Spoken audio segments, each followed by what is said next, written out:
Bienvenue dans cette série estivale du podcast par le Petit Bout du Mythe, consacrée aux jeux dans l'Antiquité.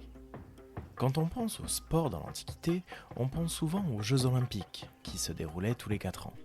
Pourtant, ces jeux n'étaient pas les seuls dans l'Antiquité. Laissez-moi vous faire découvrir d'autres jeux et surtout les mythes qui leur sont associés. Aujourd'hui, l'épisode 5 sur les jeux panhelléniques, les jeux isthmiques à Corinthe.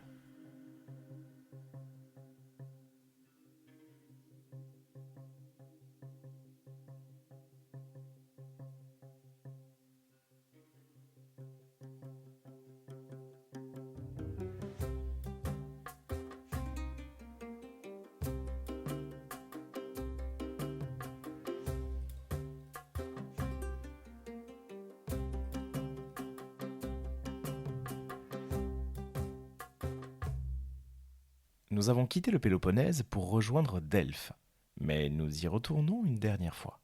Les quatrièmes grands jeux panhelléniques sont les jeux isthmiques. Ces jeux sont organisés dans la cité de Corinthe, qui a donné son nom à l'isthme qui relie le Péloponnèse et le continent. Cet isthme qui est une large bande de terre entre deux bras de mer. Et d'ailleurs, le nom isthme s'écrit un peu comme asthme. Cet asthme dont ne devaient surtout pas souffrir les athlètes qui concouraient. Mais revenons aux différents mythes. Comme la plupart des cités grecques, Corinthe avait besoin d'un dieu protecteur. Deux dieux se disputaient le statut de divinité tutélaire de la cité. Hélios, le dieu soleil, et Poséidon, le dieu de la mer et des océans. Le mythe, rappelé par le géographe Pausanias dans sa description de la Grèce, met en scène un personnage bien particulier, l'hécatonchire Briarée. Un hécatonchire est l'une des divinités primordiales, nées des amours de la terre Gaïa et du ciel Ouranos. Les hécatonchires étaient au nombre de 3, Briarée, parfois appelé Égéon ou Aubriarée, Kotos et Gygès, prononcé parfois Gyges. Ce dernier se dit parfois aussi JS. Il y a de nombreuses variantes. Ils étaient affublés de 50 têtes et de 100 bras, d'où ils tirent leur nom. Hécaton signifie 100 en grec, et chir vient de keir, la main, toujours en grec. Voici le très bref récit de Pausanias qui en fait mention. Les Corinthiens disent donc que la possession de leur pays fut en litige entre le soleil et Poséidon. Ils prirent pour arbitre Briarée qui adjugea à Poséidon l'isthme et tout ce qui en dépend, à condition qu'il donnerait au soleil la montagne qui est au-dessus de la ville. C'est depuis ce temps-là, ajoutent les Corinthiens, que l'isthme appartient à Poséidon. Le mythe est effectivement bref, et ce serait donc en mémoire de ce partage qu'auraient eu lieu les jeux en l'honneur de Poséidon. Deux autres personnages importants vont se présenter comme fondateurs des jeux isthmiques. D'abord, nous nous rendons de l'autre côté du bras de mer face à Corinthe, nommé justement le golfe de Corinthe. Nous sommes en Béotie, la région de la cité de Thèbes. Le fabuliste Hygiène nous en parle dans l'une de ses fables. Ino, fille de Cadmos et d'Harmonie, ayant décidé de tuer Phrixos et Hélé, les enfants de Nébula, elle conçut un projet avec les femmes de toute la nation et complota avec elles de faire griller les grains destinés à la semence qu'elle leur donnerait, afin qu'ils ne germent pas, de façon que, sous l'effet de la stérilité et de la disette, la cité entière périt, pour partie de faim et pour partie de maladie. À ce propos, Athamas envoya à Delphes un serviteur à qui Ino prescrivit de lui rapporter un faux oracle, selon lequel, s'il sacrifiait Phrixos à Jupiter, le fléau prendrait fin. Athamas s'étant refusé à cela, Phrixos, de son propre gré, délibérément, promet qu'à lui seul il délivrera la cité de ses épreuves. Aussi, alors qu'on le conduisait à l'autel, avec les bandelettes, et que son père voulait prier Jupiter, le serviteur, par compassion pour le jeune homme, révéla à Athamas le dessein d'Ino. Quand il connut le crime, le roi donna à tuer à Phrixos son épouse Ino et son fils Mélicerte. Alors qu'il les conduisait au supplice, Liberpater jeta une nuée sur Ino, sa nourrice, et l'enleva. Par la suite, Zeus l'ayant frappé de folie, Athamas tua son fils Léarchos.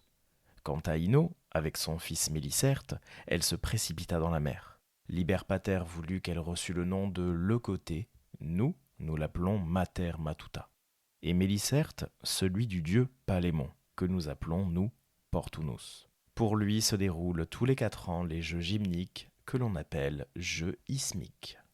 Liberpater est un des noms de Dionysos, le dieu du vin, qui a justement été élevé par Ino, sa propre tante. Et Palémon est assez récurrent dans les œuvres poétiques. puisqu'il apparaît souvent comme un protecteur des navires. Il nous manque tout de même un détail de ce mythe. Le personnage de Sisyphe, celui qui est normalement connu pour pousser infiniment sa pierre aux enfers.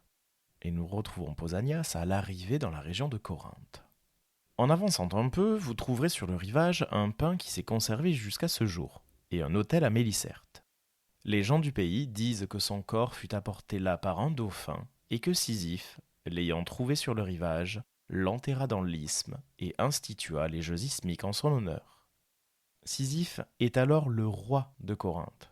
Et ce geste de la part de Sisyphe n'est pas sans rappeler celui des 7 chefs qui honorent la mémoire du petit Archémoros, qui devait être surveillé par Hypsipyle. Et plus largement encore, c'est un écho net aux jeux funéraires donnés régulièrement dans le monde grec.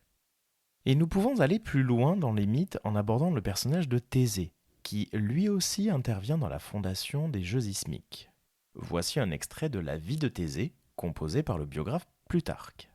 Thésée agrandit l'Attique en lui annexant solidement la Mégaride, et c'est alors qu'il fit dresser à l'isthme la fameuse stèle dont l'inscription en 2 trimètres délimitait la frontière. Le premier trimètre désignait le pays situé à l'est, ici finit le Péloponnèse et commence l'Ionie, et l'autre le pays situé à l'ouest, ici commence le Péloponnèse et finit l'Ionie.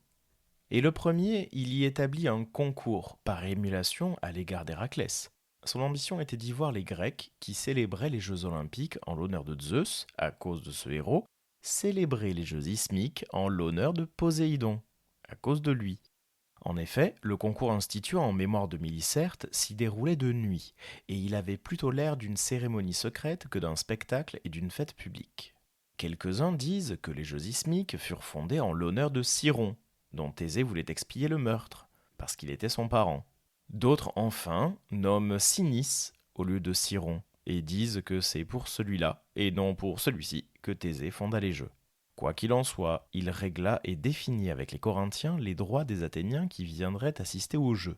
Les Corinthiens leur céderaient autant de places de premier rang que pourrait en couvrir, une fois déployée, la voile du vaisseau qui aurait amené leur théor. C'est Télanikos et Andron d'Halicarnasse qui l'attestent dans leurs histoires. Et tout comme les Jeux olympiques, les mythes fondateurs peuvent s'enchaîner. Plutarque nous prouve ainsi que Thésée ne fait que rehausser le niveau des Jeux isthmiques déjà existants.